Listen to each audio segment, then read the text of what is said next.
On April 21, 1865 at 8 a.m., the body of Abraham Lincoln would begin a train ride to return Lincoln to his hometown of Springfield, Illinois.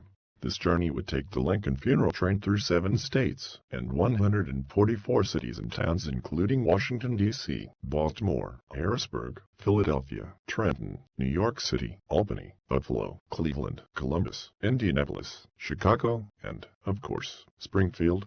42 different locomotives and 80 railroad cars and ferries would be used for both the actual funeral train and the pilot train that traveled ahead of the funeral train. 20 days would pass from his death in the early morning hours of April 15th to his burial on April 4th.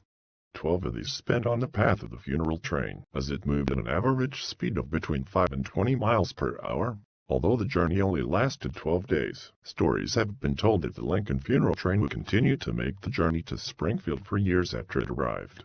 Stories about the phantom of the Lincoln funeral train often have the train sighted during the anniversary of the trains passing the location in the story, meaning that the phantom train is sighted between April 21st and May 3rd. In one story, a Civil War veteran was working for the New York Central Railroad and had been transferred to the Hudson Division of that railroad. His job placed him on the main line of the division between Albany and New York City during the late shift. On April 25th of some unknown year, the man was out clearing debris from the track. The night was overcast, forcing him to work by lantern light. As he walked the tracks, a sudden wind nearly knocked him over. Regaining his balance, the man was faced with an approaching blanket of darkness that seemed to absorb all light. The man attempted to flee the approaching darkness, but was quickly enveloped in it, his lantern being soon blown out. At this point the track began to glow blue, and a headlight could be seen approaching. It was unlike any headlight the man had ever seen, glowing a blue-white. As the train approached, the rails glowed brighter. The locomotive was draped in black crepe, and the brass itself seemed to glow. Smoke poured from its smokestack. Behind the locomotive were several flat cars, upon which sat a skeleton orchestra, playing a nearly silent funeral dirge. As this train passed, the man's attention was drawn by another approaching headlight. Somehow the man knew that this was what the first phantom train was about, that this was a funeral train. The man could see no crew aboard the locomotive, and it pulled only a single flat car. Up on that flat car rested a black draped coffin. The air around the funeral train seemed to swirl with ghosts, dressed in blue, that seemed to be lining up to salute the coffin as it passed. The man even believed some of these ghosts were dressed in gray. Being a veteran of the war himself, and realizing that this was Lincoln funeral train, the man straightened and saluted the phantom train as it passed. The next day the man learned that all the clocks on the Hudson Division were running 6 minutes slow. When he asked his supervisor about this, he was told that the phantom Lincoln funeral train always stopped time. Author Christopher Coleman discusses in his book Ghosts and Haunts of the Civil War how his father witnessed the phantom train. Pop Gus Coleman had been an engineer in the Hudson Valley in upstate New York when he witnessed the phantom train. Christopher Coleman says the locomotive pulling the funeral train is an old-style steam engine with a flared funnel. The passenger cars it pulls are draped in black crepe, and they precede the actual funeral car. A military band can be seen playing their instruments, though no music reaches the ears of the witnesses. According to Coleman, if one looks closely they will see the band is made of skeletons. The stories of the funeral train vary as to the number and types of cars seen. Between 8 and 9 cars are seen, being passenger cars with a baggage car and a funeral car, or they are flat cars. Even the funeral car is not always the same. In some, it is the United States, a specialty passenger car made specifically for Lincoln. He was scheduled to test the United States the very day he died. In others it is a flat car carrying Lincoln's coffin.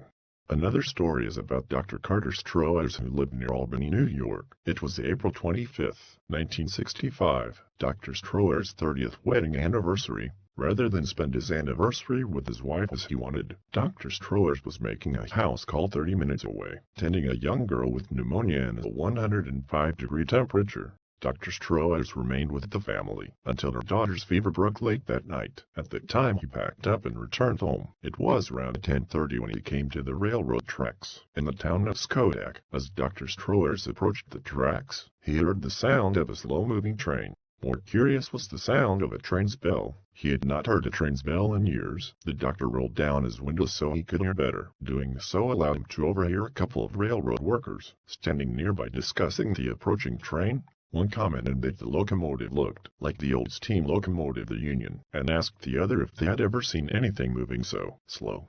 The other stated it looked like something out of a picture in a railroad station, or maybe something out of a book.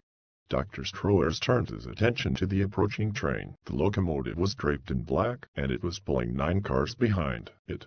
The brass on the cars seemed to glow silver in the moonlight. Small flags appeared on the coach cars. The coaches were draped in black and had black streamers on them. Through the windows of the second to last, Dr. Stroers could see men in blue, possibly soldiers or marines, standing around something. Leaning forward, he saw the object was a coffin. It was at this point that Dr. Stroers realized just how quiet things had become. It was like the train, which seemingly moments before he could hear clearly, was now traveling over carpet which appeared to cancel out all sound. Dr. Stroers could not believe a train could make no sound at all. Yet it wasn't just the train. Everything seemed to have suddenly been silenced. As he watched the train pass, Dr. Stroers realized that this was a funeral train, and the military men around the coffin and honor guard. The deceased had to have been someone important. After the train passed, the doctor looked at his watch. For the first time in the 6 months he had owned the watch, it had stopped. There was no way to tell just how much time had passed.